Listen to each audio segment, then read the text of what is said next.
Good morning, friends. It's pretty early. It's 2:56. I'm about to go into prayer. I've been up, you can say all night. And so, but what I wanted to talk about is how the Bible says in Ephesians 6 for us to put on the full armor of God. And, oftentimes I've thought about what that means to put the armor of God on. And I've even prayed that, for instance, I pray the helmet of salvation on, but the reality is it's not something that you can just say, I put on the helmet of salvation and I put on the breastplate of righteousness, something more or less that you do. And so I believe that putting on the helmet of salvation, which is the first piece of armor that we should put on, would be encompassed in guarding our thoughts, our heart, because the Bible says out of it are the issues of life.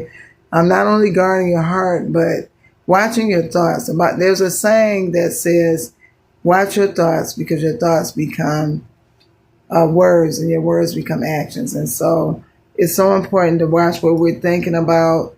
And I never forget many years ago at an old church, I believe our pastor gave us an assignment.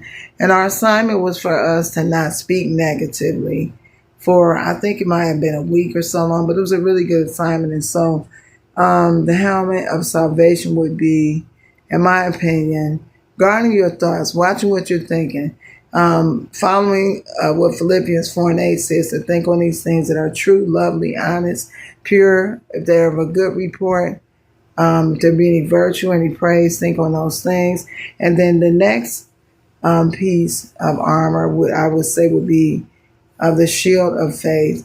No, the breastplate of righteousness. This will protect your heart. And so, again, when the Bible says guard your heart, it means that we have to guard our heart.